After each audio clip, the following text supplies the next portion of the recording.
कुछ संडे से हम इस एक पत्री में हैं और ऐसा अध्ययन में हमें बहुत सारे विषयों पर समझ मिलती है।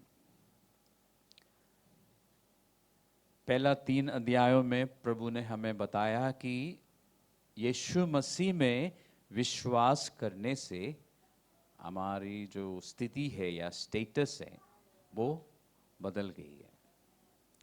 और हमने काफ़ी सारी बातों को इन तीनों अध्यायों में देखा और उसके बाद प्रभु कहता है कि क्योंकि अब हमारी स्थिति बदल गई है, क्योंकि हमारे उद्धार में बहुत कुछ है हमारे लिए, हमें उस बुलाहट के योग्य चाल चलना चाहिए।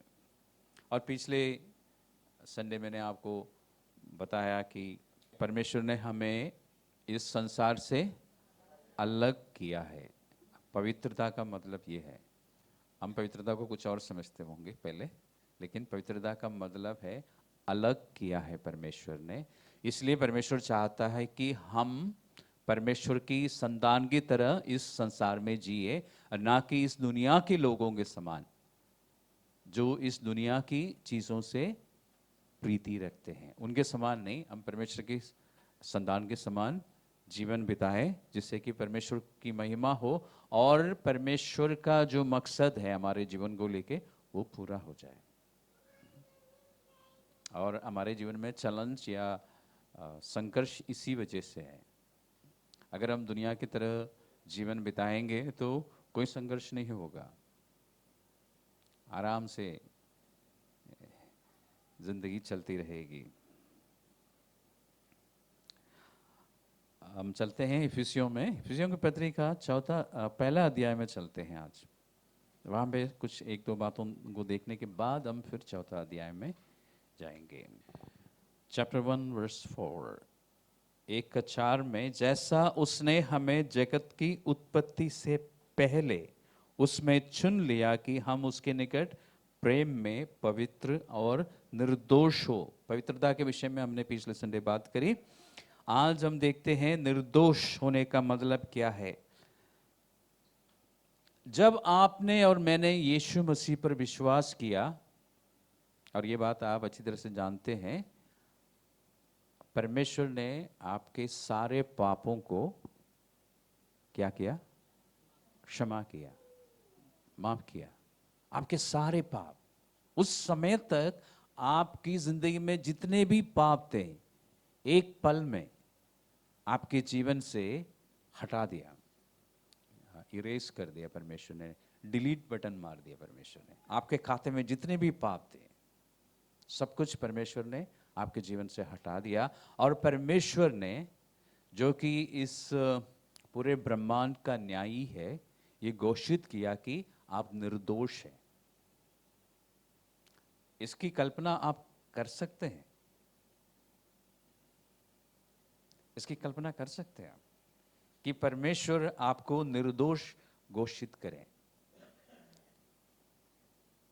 आपने कुछ नहीं किया, आपने सिर्फ यीशु मसीह के उस बलिदान पर विश्वास किया और आपके लिए परमेश्वर ने कहा कि यह अब निर्दोष है, इसके ऊपर कोई दोष नहीं है।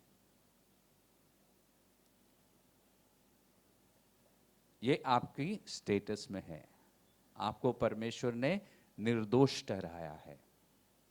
लेकिन हम जानते हैं कि हम सब पाप करते हैं। तब क्या होगा? तब दोष लगाने का अवसर मिलता है। किसको मिलता है? जो हमारा दुश्मन है, शैतान को। लेकिन वो दोष जितना भी वो लगाए, हम पर लग नहीं सकता, क्योंकि परमेश्वर ने हमें निर्दोष घोषित किया है। इसलिए परमेश्वर चाहता है कि हम परमेश्वर के वचन के अनुसार चलते रहे, यानी मन हम बदलते रहें, मन फिराव की जिंदगी जिए।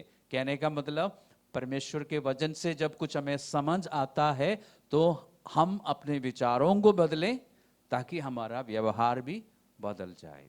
लेकिन हमेशा ऐसा होता नहीं है ना? कभी कभी हम पाप करते हैं तो परमेश्वर ने एक उपाय बनाया है कि हम अपने पापों को मान लें। मानने से माफी मिलती है। और परमेश्वर की चाहत है कि सबसे पहले हम पाप ना करें, लेकिन हमारी कमजोरी मालूम है, इसलिए परमेश्वर कहता है कि जब हमें पता चल जाता है, और हमें पता चल जाता है, कारण क्या है? पवित्र आत्मा है हमारे पास, और पवित्र शास्त्र वचन भी है, बाइबल भी है हमारे पास। और बाइबल पढ़ते समय हमें पता लगता है कि हमने ये गलत काम किया है, और तब हमें क्या करना होगा? एक बार मन परमेश्वर की ओर करना होगा कि हाँ परमेश्वर मैंने किया, पिता मैंने किया है ऐसा, इतना कहना काफी है। यह है निर्दोष होने के लिए परमेश्वर ने आपको बुलाया है। परमेश्वर की नजर में आप निर्दोष हैं, और जो पाप आप इन दिनों में करते हैं या प्रभु यीशु मसीह के आने तक, उसके लिए परमेश्वर ने उपाय किया है कि आप मान ले, ताकि शैतान को आप पर दोष लगाने का मौका ना मिले। मिलेगा तो वो दोष लगाता रहेगा, आपको सताने की, परेशान करने की वो कोशिश करेगा, उससे आप बच जाए। लेकिन आपके स्टेटस में आप हमेशा निर्दोष है। कितना कितना धन्यवादी हमें होना चाहिए, कितना खुश हमें हो जाना चाहिए, कितना खुश हो जाना चाहिए ये जानकर कि परमेश्वर ने हमें अपना बना लिया है, अपना मान लिया है, अपने घराने में हमारी मेंबरशिप है, फ्री में, हमने कुछ नहीं किया। इसी इफिसियों में लिखा ना कि उसने हम उसके घराने के हैं। ये पदवी, ये विशेष अधिकार सिर्फ हमारे पास है। मेरे कहने का मतलब हमारे जैसे विश्वासियों के पास है, सबके पास नहीं है। सिर्फ उन लोगों के पास है जिन्होंने यीशु मसीह का उस बलिदान पर विश्वास किया। और इन बातों के बारे में जब आप सोचना शुरू करते ना, तो पवित्र आत्मा समझ देता है। इसलिए हम बार बार आपको कहते हैं कि बाइबल पढ़िए।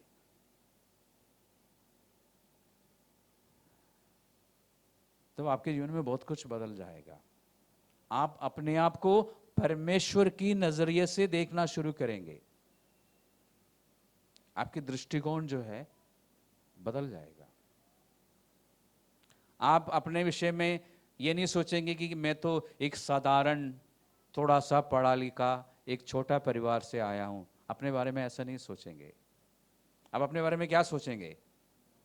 एक समय मैं कुछ भी नहीं था, लेकिन अब मैं बहुत कुछ हूं। एक समय मेरा कोई मूल्य नहीं था, लेकिन अब मैं परमेश्वर का अनमोल संतान हूं। परमेश्वर मेरा पिता है। इसका मतलब मुझे जो कुछ भी चाहिए मुझे मिलेगा। मुझे जो कुछ भी करना चाहिए इस संसार में रहते हुए, वो सब कुछ मैं कर पाऊंगा। क्यों? क्योंकि वो मुझे सामर्थ्य देता है। हमारी सोच बदल जाती है ना। सिर्फ संडे तक नहीं, हमने पिछले संडे इस बारे में बात की। ये संडे के, ये मंडे से लेकर सैटरडे तक, और फिर संडे भी। और सिर्फ चर्च मीटिंग में नहीं, चर्च के बाहर।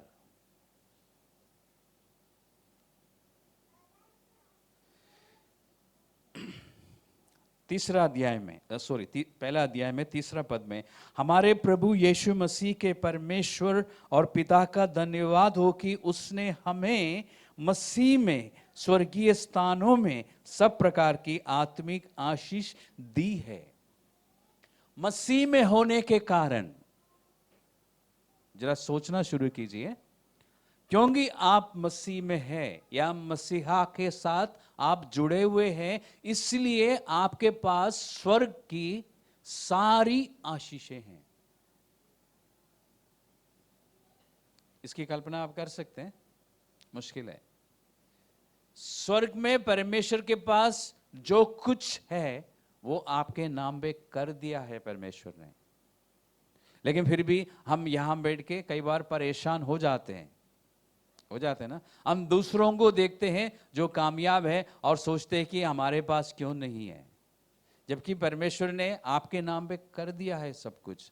सारी आशीष आपके नाम पे है, सारी आत्मिक आशीष आपके नाम पे है। इसलिए बाकी आशीष जो हमें पृथ्वी में चाहिए वो भी है उसमें, जिसको क्या बोलते हैं, मेटीरियल ब्लेसिंग्स।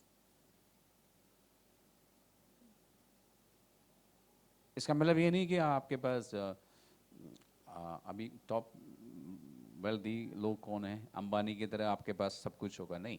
आपको जिन चीजों की जरूरत है वो आपके पास जरूर होगी। इसकी कल्पना करना आसान है, करके देखिए। आपके चेहरों में मुस्कुराहट जरूर आएगी, अंदर खुशी होगी इसलिए मुस्कुराहट आएगी, और विश्वास आएगा कि हाँ मेरे पास आशीष है, मुझे दुनिया की रीति से सोचने की जरूरत नहीं है, क्योंकि हमारे पास स्वर्ग की सारी आशीषें हैं। क्यों है? क्योंकि हम मसीह में हैं, ये मत भूलना, क्योंकि हम मसीह में हैं। हम अपने जीवन में बैठ के ये नहीं सोचते कि क्या परमेश्वर मेरी प्रार्थना सुनेगा। बाकियों की प्रार्थना तो सुनी जाती है, हम नहीं सोचते। क्यों? हमें पता है कि हमारी प्रार्थना सुनी जाएगी, क्योंकि हमें प्यार करने वाला एक पिता है हमारे पास। इसलिए हम भविष्य को लेके ज्यादा चिंता नहीं करते। कभी कभी करते हैं, करना नहीं चाहिए। हम भविष्य को लेके रोते नहीं है। क्यों?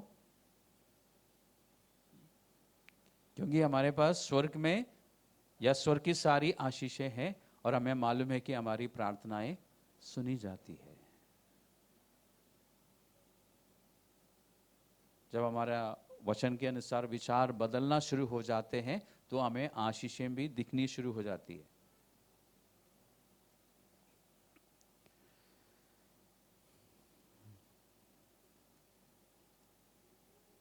अब हम चलते हैं चौथा अध्याय में।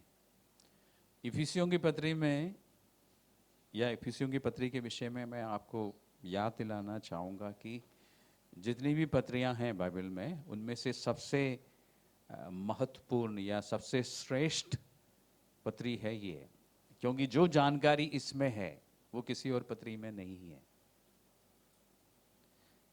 पहला 3 अध्यायों में बहुत कुछ है, एक बार पढ़ने से नहीं समझ आएगा, बार बार पढ़ने से थोड़ा थोड़ा करके आपको समझ आएगा। मैं कई बार इस पत्री को पढ़ चुका हूँ, हर बार जब मैं पढ़ता हूँ मुझे कुछ नया दिखने को और सीखने को मिलता है। अपनी असलियत प्रभु यीशु मसीह में होने के कारण आपकी पदवी क्या है, आपकी हैसियत क्या है, या साधारण भाषा में आपकी औकात क्या है, असली औकात इस पत्री में आपको पता चल जाएगी। इसलिए इस पत्री को पढ़ते रहना चाहिए। चौथा अध्याय का पहला पद से लेके हम 7 तक पढ़ते हैं। एक बार पढ़ते हैं अपने अपनी बाइबल में। इसलिए मैं जो प्रभु में बंदी हूं तुमसे विनती करता हूं कि जिस बुलाहट से तुम बुलाए गए थे उसके योग्य चाल चलो। इस बुलाहट के विषय में पहले 3 अध्यायों में बहुत कुछ है। पिछले संडे भी मैंने बताया था कि साल्वेशन यानी उद्धार जो है एक संपूर्ण पैकेज है जिसमें बहुत सारी चीजें हैं। हम उद्धार के विषय में ये सोचते हैं कि उद्धार हो गया का मतलब है कि हमें मुक्ति मिल गई, यानी हम स्वर्ग पे जाएंगे, अनंत जीवन है, हम वहां तक ही सोचते हैं। लेकिन उस साल्वेशन में या उद्धार में बहुत कुछ है जो इन पहले 3 अध्यायों में है। उन बातों के आधार पर या उन बातों को ध्यान में रखते हुए परमेश्वर कहता है कि as a prisoner for the Lord then I urge you to live a life worthy of the calling you have received. मैं तुमसे विनती करता हूं कि जिस बुलाहट से तुम बुलाए गए थे उसके योग्य चाल चलो, अर्थात सारी दीनता और नम्रता सहित और धीरज धर कर प्रेम से एक दूसरे की सहलो और मेल के बंधन में आत्मा की एकता रखने का यत्न करो। एक ही देह है, एक ही आत्मा, जैसे तुम्हें जो बुलाए गए थे अपने बुलाए जाने से एक ही आशा है, एक ही प्रभु है, एक ही विश्वास, एक ही बपतिस्मा, और सबका एक ही परमेश्वर और पिता है, जो सबके ऊपर और सबके मध्य में और सब में है। उसके बाद पर लग जाता है, ठीक है। इसका मतलब वहां से आप कुछ और बातें आपको वो बताएगा, लेकिन हम पहले 6 पदों में देखते हैं। हमने पिछले बार देखा, हमें इसलिए धीरज रखना चाहिए। जब हम उद्धार को समझना शुरू करते हैं ना, हमारे अंदर धीरज आता है। परमेश्वर जैसे धीरज रखता है हमारे प्रति, हम भी एक दूसरे के प्रति धीरज रखते हैं। खुद के लिए भी हम धीरज रखते हैं और परमेश्वर के साथ भी हम धीरज रखते हैं। कैसे? विशेष करके प्रार्थना करने के बाद। प्रार्थना करने के बाद कई बार थोड़ा सा धीरज रखना पड़ता है ना। जब तक प्रार्थना का जवाब नहीं आता तो हम धीरज रखना सीख लेते हैं, प्रैक्टिस करते हैं, और हम दीनता और नम्रता भी प्रैक्टिस करते हैं। हमें गुस्सा आता है जरूर, लेकिन गुस्से में हम वो बातें नहीं बोलते जो हमें बोलना नहीं चाहिए। क्यों? क्योंकि हम दूसरों को अपने से भी बढ़कर आदर के योग्य समझते हैं। नम्रता और दीनता ये है, दूसरों को, दूसरे भाई बहनों को कुछ से ज्यादा आदर के योग्य समझना। तब आप कुछ गलत नहीं बोलेंगे ना। आप में से कितने लोग खुद को गाली देते हैं? कोई नहीं देता ना। क्यों? रिस्पेक्ट है, अपने लिए रिस्पेक्ट है ना। जब हम दूसरों को अपने से ज्यादा समझते हैं तो फिर गुस्से में हम गलत नहीं बोलेंगे ना। और इसी इफिसियों के पत्र में लिखा है कि तुम्हारे मुंह से कोई गलत बात ना निकले। जब हम मसीह में नहीं थे तब तो बहुत कुछ बोलते थे हम, तब कंट्रोल नहीं था, लेकिन अब हम कंट्रोल में हैं। क्योंकि हमें याद दिलाने के लिए, हमें ठोकने के लिए पवित्र आत्मा है हमारे पास। गुस्सा करने के लिए आपको अनुमति है। इफिसियों में 4 अध्याय में लिखा कि गुस्सा करो लेकिन पाप ना करो। गुस्सा जितना मर्जी आए पी लेना, यानी पवित्र आत्मा बुद्धि देगा जरूर। तो प्रैक्टिस करके देखना। आप लोग जो गुस्से में बहुत कुछ बोलते रहे, हमारे चर्च के लोग नहीं बोलते होंगे ऐसा, पर कभी ऐसा बोलने का मन करता है तो रुक जाना, 1 2 3 गिनना, तीसरा विचार जो आता है वही बोलना, ठीक है? ओके। क्योंकि हम एक दूसरे को प्यार करते हैं और दूसरों को अपने से बढ़कर आदर के योग्य समझते हैं, हम दूसरों की गलती को माफ करते हैं। एक दूसरे को सहने का मतलब ये है, एक दूसरे को हम माफ करते हैं। क्यों? क्योंकि दूसरा जो है आदर के योग्य है। जरा प्रैक्टिस करके देखिए। उसके बाद हमसे कहा है कि हम एकता में रहे, या एकता रखने का यत्न करो। एकता बनाने के लिए परमेश्वर ने नहीं कहा, क्योंकि एकता है चर्च के अंदर और मसीही परिवारों में एकता है, परमेश्वर की दी हुई एकता है। उसके लिए परमेश्वर ने स्वयं काम किया है। आपको एकता बनाने के लिए नहीं कहा, उसको बनाए रखने के लिए कहा है, उसको मेंटेन करने के लिए कहा है। और ये कैसे होगा? जब हम दीन होंगे, जब हम नम्र होंगे, जब हम प्यार करेंगे एक दूसरे को और एक दूसरे का आदर करेंगे, एक दूसरे को सहेंगे, तो एकता बनी रहेगी। क्योंकि आपस में फिर शांति होगी ना, एक दूसरे के साथ मेल होगा। ये परमेश्वर की इच्छा है हमारे प्रति कि हम एकता को बनाए रखें। इस एकता को हम टूटने ना दें और इस बात का ध्यान रखें कि हम अपने विषय में ये जाने कि हम सब मिलकर प्रभु की देह है। लिखा है या आगे लिखा ना, एक ही देह है, यानी प्रभु यीशु मसीह की एक ही देह है। There is only one body of Christ. ऐसा नहीं कि बहुत सारे देह है यीशु मसीह की, एक ही देह है उस जिसमें सबको रहना है। और इस देह से बाहर जाने की कोशिश या चाहत मत रखना। हम सब मिलकर प्रभु की देह है। यूएसए के विश्वासियों ने इस बात का ध्यान नहीं रखा। 60s या 50s में शायद शुरू हो गया था, 60s में मुझे याद है। धीरे धीरे यूएसए में इंडिविजुअलिज्म आ गया, व्यक्तिवाद कह सकते हैं हिंदी में इसको।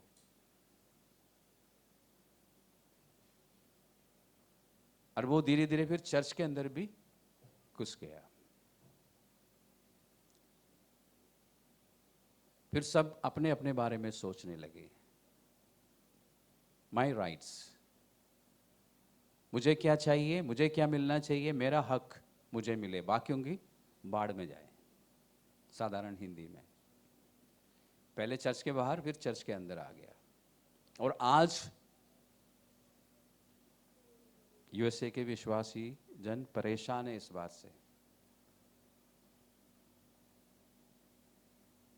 परमेश्वर ने क्या बोला था? एकता को बनाए रखो। एकता परमेश्वर ने दी है, उसको खराब नहीं करना, उसको बिगाड़ना नहीं, उसको तोड़ना नहीं, और उसमें रहना है। हम सिर्फ अपने ही बारे में ना सोचें, दूसरों के बारे में भी सोचें, क्योंकि हम सब मिलकर प्रभु की देह हैं। आज यूएसए के चर्चेस कोशिश में है कि इंडिविजुअलिज्म के बजाय फैमिली वैल्यूज आ जाए। वहाँ पे है ही नहीं। 18 साल की उम्र में बच्चे घर से भाग जाते हैं, माँ बाप अकेले हो जाते हैं। फिर कभी कभी बच्चे मेहमान की तरह आते हैं। माँ बाप की अपनी ज़िंदगी, बच्चों की अपनी ज़िंदगी। इट्स माई लाइफ, वो कहते हैं, मुझे जैसे जीना है जीने दो, माँ बाप कुछ नहीं कह सकते हैं। और वो कल्चर जो है चर्च के अंदर घुस गई। अब 2018 में जब हम गए थे हमने देखा कि अब कुछ चर्चेस में बच्चे बड़े होने के बावजूद पेरेंट्स के साथ हैं।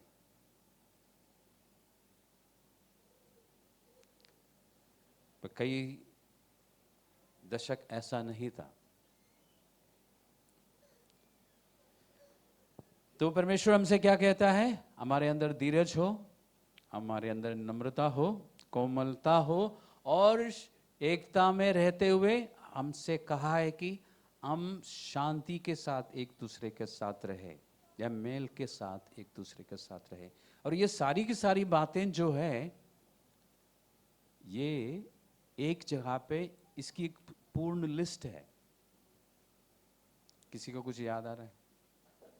शांति, फ्रूट ऑफ द स्पिरिट, आत्मा का, हिंदी में शायद आत्मा के फल लिखा है ना, लेकिन हिंदी का अनुवाद में थोड़ा सा गड़बड़ है। ये आत्मा के फल नहीं है, क्योंकि फल एक ही है। तो कैसे लिखेंगे? फिर तो बोलना चाहिए आत्मा का फल। इंग्लिश पढ़ने वालों के लिए आसान है, क्योंकि उसमें लिखा होगा the fruit of the spirit, एक ही फल है। लेकिन हमारे पास ना ही हमारी भाषा में और ना ही यूनानी भाषा में कोई उचित शब्द है उस एक फल का वर्णन करने के लिए, इसलिए 9 अलग अलग गुण बताया है उस एक फल का,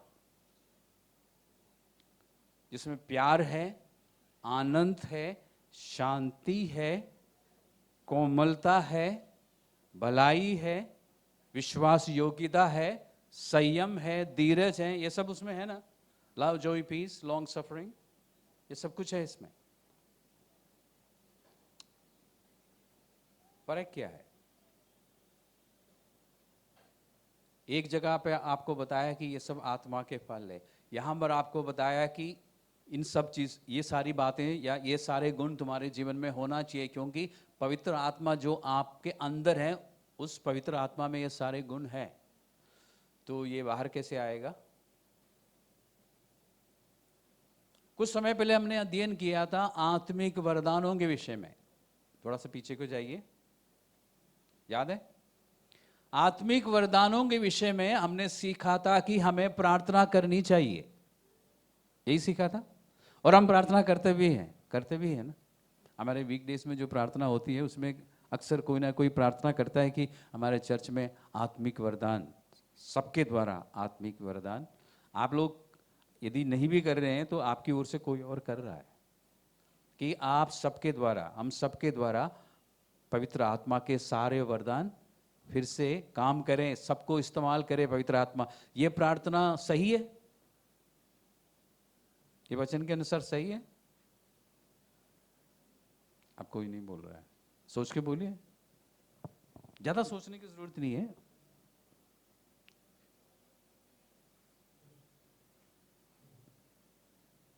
ये प्रार्थना में करनी चाहिए?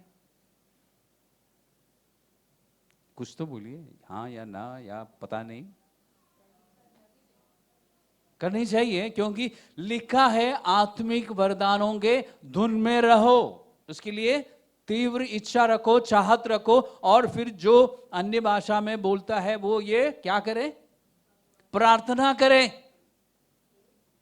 कि मैं अनुवाद कर सकूं या कोई और अनुवाद करे। तो प्रार्थना कर सकते हैं ना हम सारे आत्मिक वरदानों की धुन में रहने का मतलब क्या है? चाहत रखो। जब इंसान के अंदर चाहत होती है तो वो क्या करता है? मांगता है परमेश्वर से, है ना। क्योंकि ये आत्मिक वरदान जो है, आप यत्न करके कुछ प्रकट कर सकते हैं। चलो आज चर्च में आने से पहले 1 घंटा एक टांग पर खड़ा रहूंगा फ्लेमिंगो की तरह, और फिर चर्च में जाऊंगा और खड़ाखट भविष्यवाणी। ऐसा होता नहीं है, आपके हाथ में नहीं है। जब आपके हाथ में नहीं है और आपको चाहत रखने के लिए कहा है, तो आप क्या करेंगे? जो आत्मिक वरदान देता है उससे मांगेंगे ना। उसको साधारण भाषा में हम क्या बोलते हैं? प्रार्थना। तो मैंने पूछा कि प्रार्थना करना ठीक है, सब सोच में पड़ गए।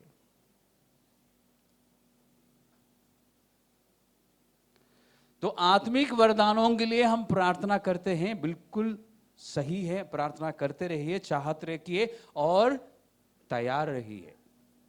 हर संडे जब आप चर्च आते हैं ना, इस उम्मीद के साथ आना कि हो सकता है कि आज मुझे इस्तेमाल करे पवित्र आत्मा, आज मेरे द्वारा कोई भी आत्मिक वरदान। कितने हैं? 9 है, इनमें से कोई भी या सारे के सारे, मजा आएगा ना। ऐसा सोच के आना चाहिए चर्च आते समय। पता नहीं आप लोग क्या सोच के आते हैं। आप जब मूवी देखने जाते हैं 500-1000 रुपये खर्च करके, उम्मीद के साथ जाते हैं ना, पहले रिव्यू पढ़ लेते हैं, हाँ है, अच्छा है, लगता है, अब देखूंगा स्क्रीन पे, उम्मीद के साथ जाते हैं ना कि बढ़िया मूवी होगी। फिर आपके अपनी अपनी अपनी टेस्ट के अनुसार, फाइटिंग पसंद है तो अच्छी खासी आज फाइटिंग देखेंगे या जो भी है। चर्च में जाते समय क्या सोच के जाते हैं? आज फिर संडे आया, जाना पड़ेगा। क्या सोच के जाते हैं आप? टाइम से नहीं पहुंचेंगे तो पास्टर जेम्स पूछेंगे, बोलेंगे टाइम से आया करो।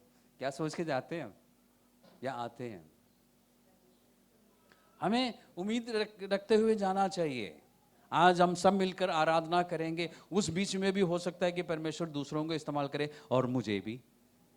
इस उम्मीद के साथ आना चाहिए हमें।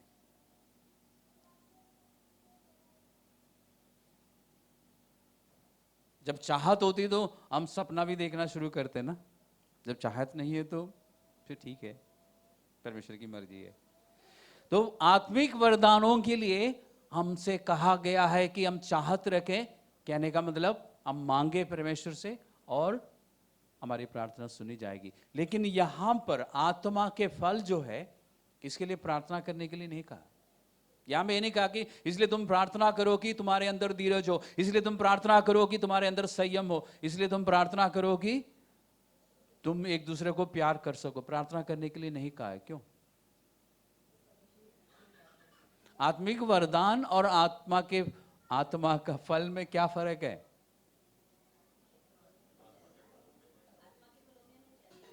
फर्क यह है कि आत्मा के वरदान आपके वश में नहीं है, आपके जेब में नहीं है कि जब चाहे निकाला और इस्तेमाल किया। वो कुरिन्थियों की पत्री का 12वां अध्याय में लिखा है ना कि जिससे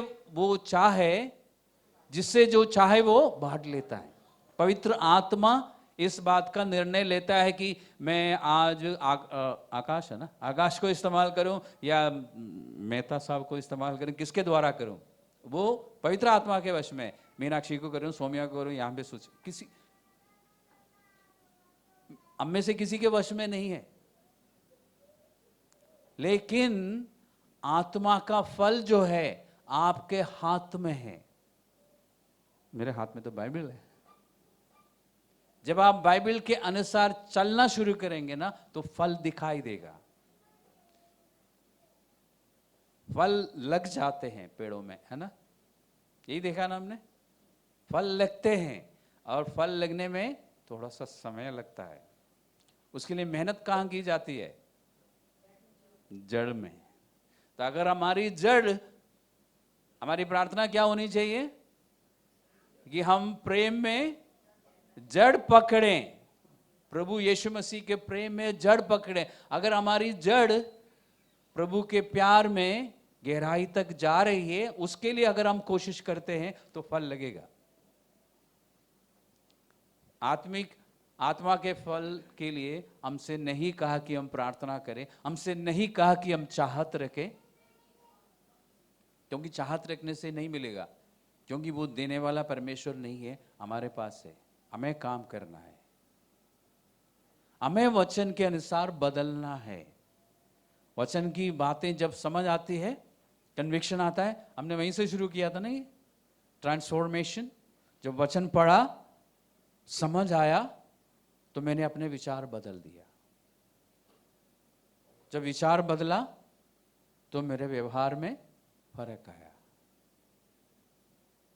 तो मैं अपने आप प्यार करना शुरू करूंगा। प्यार अपने आप दिखाई देगा, धीरज होगा, संयम रहेगा, दूसरों के साथ भलाई अपने आप ही मैं करूंगा, क्योंकि मैं प्रभु यीशु मसीह की तरह चलना शुरू कर रहा हूं।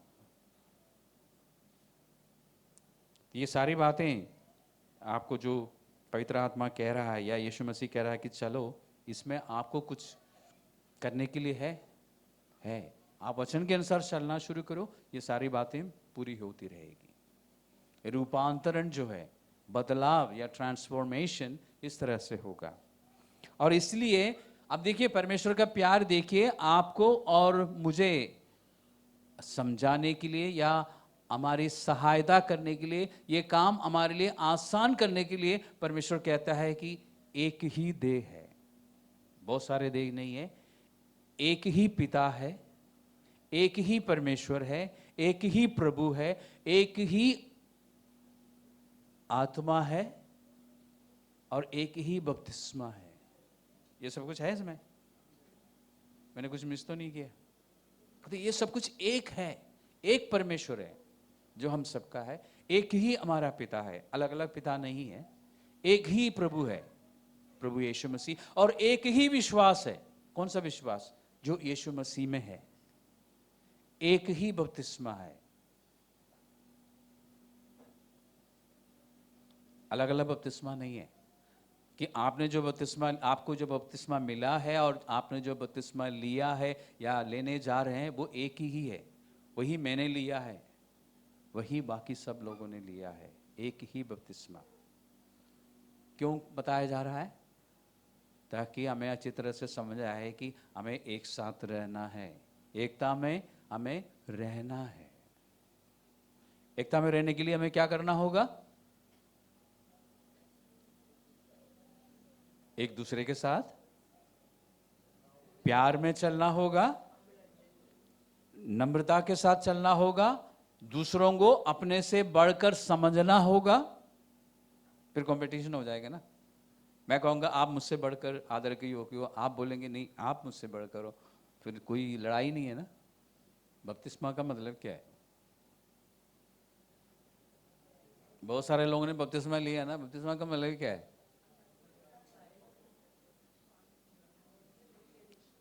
मैंने आपसे पूछा सिर्फ बपतिस्मा का मतलब क्या है?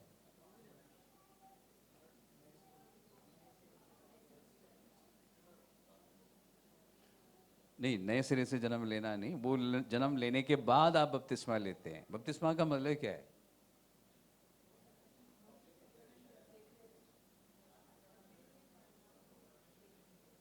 उस शब्द का मतलब क्या है? ओके, डूबना। ओके, सही है, इसका मतलब इतना ही है, डूबना। ये बपतिस्मा जो आप हिंदी में बोलते हैं ना, या इंग्लिश में जो बपतिस्म बोलते हैं, हिंदी में ऐसा कोई शब्द नहीं है। हिंदी डिक्शनरी में बपतिस्मा शब्द नहीं मिलेगा आपको। क्यों? क्योंकि हिंदी भाषा में है ही नहीं वो शब्द। इसलिए हमने यूनानी भाषा में से उसको उधार में लिया और उसको थोड़ा सा बदलाव लाया, उसमें थोड़ा सा हल्का सा बदलाव लाया। इंग्लिश में बैप्टिज्म है, क्योंकि इंग्लिश में भी ऐसा कोई शब्द नहीं है। यूनानी भाषा में बपतिस्मोस है, तो हमने उसको बपतिस्मा कर दिया। यूनानी में से हिंदी में लाना बहुत आसान है, तो हमने उसको बपतिस्मा कर दिया। आप हिंदी डिक्शनरी में ढूंढिए, हिंदी विद्वान जो आप लोग जो है, आप लोग देखिए, आपके डिक्शनरी किसी भी व्याकरण के पुस्तक में मिलेगा आपको, बपतिस्मा नहीं मिलेगा। कारण क्या है? क्योंकि वो शब्द हमारे हमारे शब्दकोश में नहीं है, साधारण भाषा में बोल रहा हूँ। It's not in our vocabulary, ठीक है। तो आपको बताया गया, किसी ने बोला ना कि डूबना है, डूबना। मैं आपको बताता हूं, ये जो बपतिस्मा शब्द है, ये बाइबल का भी नहीं है। ये यूनान में, ग्रीस में ये शब्द किसके लिए इस्तेमाल होता था, मैं आपको बताऊंगा। बताते ही आपको समझ आएगा। आप जब मार्केट में जाते हैं, कपड़ों के बाजारों में जाते हैं, तो वहां पर आपको मिलते हैं ना कपड़े डाई करने वाले, मिलते हैं ना। तो आप आपकी सफ़ेद चुन्नी ले जाते हैं और एक लाल सूट ले जाते हैं, साथ ही ले जाती है ना, या कई बार हस्बैंड्स करते हैं, ले जाते हैं। फिर कहते हैं कि भैया बिल्कुल इसी की मैचिंग में इसको डाई कर दो। फिर वो क्या करता है? फिर वो देखते हैं, कहते हैं हाँ जी हो जाएगा। कई बार कहते हैं नहीं होगा, एग्जैक्ट 100% नहीं आएगा। फिर वो उसके बाद वो क्या करता है?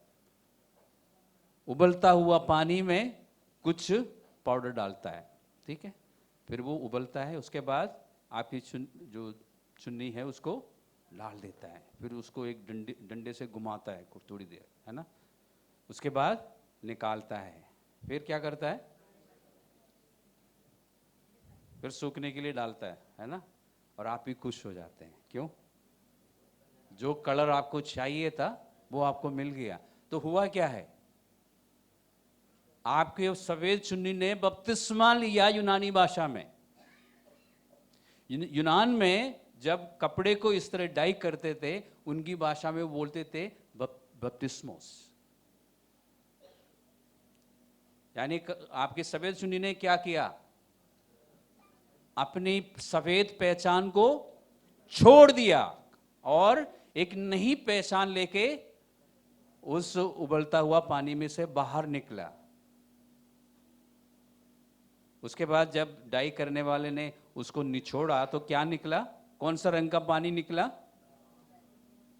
अभी हमारे उदाहरण में लाल रंग था ना, तो लाल रंग का पानी निकला, सफेद रंग में नहीं निकला। क्यों? क्योंकि उसने, उस दुपट्टे ने नई पहचान ले लिया। ये है बपतिस्मा। अब समझ आया? अब याद रहेगा।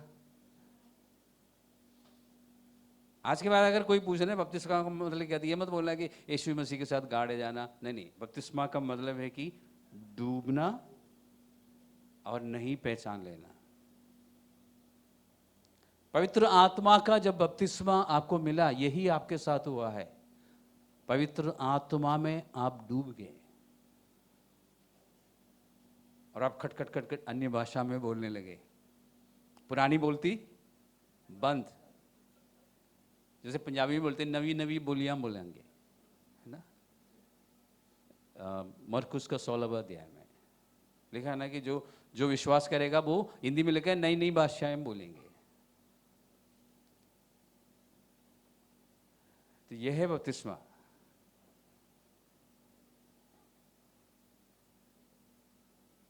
इसी तरह जब आप पानी में बपतिस्मा लेते हैं, आप पुराना सब कुछ छोड़ के एक नई पहचान लेके आ रहे हैं बाहर को, कि अब से मैं यीशु के पीछे चलूंगा, इस वचन के अनुसार चलूंगा। और आप सबको बता रहे हैं मैं ऐसा ही करूंगा या करूंगी। वो एक ही बपतिस्मा है, सबने वही लिया है, और जो लोग अभी है लिस्ट में वो भी वही लेंगे। अलग अलग बपतिस्मा नहीं है हमारे पास, एक ही बपतिस्मा है, एक ही आत्मा है। ये सब कुछ परमेश्वर क्यों कह रहा है? ताकि हम एकता में रहें और इस एकता से बाहर ना जाएं। कारण क्या है? हम एक ही परिवार के सदस्य हैं, परमेश्वर के परिवार के सदस्य हैं। इफिसियों की पत्री में आपको पहले परमेश्वर आपके बारे में बताता है, फिर आपको चलना सिखाता है। 4वां अध्याय में आपको वो चलना सिखा रहा है। उसके बाद 7वां पद में आके पर लग जाता है, तो हम अगले संडे देखेंगे पर लगने के बाद क्या होता है। ठीक है, अभी हम एकता में रहते हैं, क्योंकि पर लगने के बाद थोड़ा सा फर्क आएगा, तो वो हम अगली बार देखेंगे। अभी इन बातों के अनुसार हम चलना शुरू करते हैं और परमेश्वर से हर रोज मदद मांगेंगे और हम चल सकेंगे। उसके द्वारा जो मुझे सामर्थ देता है, मैं सब कुछ कर सकता हूं, मैं सब कुछ कर सकता हूं। रोज रोज उठ के आपको एक बार अपने आप से बोलना चाहिए, अपने आप को याद दिलाना चाहिए, उसके द्वारा जो मुझे सामर्थ देता है, मैं सब कुछ कर सकता हूं। और एक बार सुनने के बाद विश्वास नहीं आता तो दोबारा बोलना, उसके द्वारा जो मुझे सामर्थ देता है, मैं सब कुछ कर सकता हूं। उसके बाद देखिए, आपको पता चलेगा कि परमेश्वर मुझे बल दे रहा है। आपको एक्सपीरियंस होगा, वचन में जो भी बातें आपको करने के लिए कहा गया है, उसका एक्सपीरियंस लेना शुरू कीजिए। अब उसके लिए आपको जो भी करना है, सुबह उठ के अगर आईने के सामने खड़े होकर बोलना है कि उसके द्वारा जो मुझे सामर्थ देता है, मैं सब कुछ कर सकता हूं, तो बोलिए। तो हम यहां पर फिलहाल रुक जाते हैं।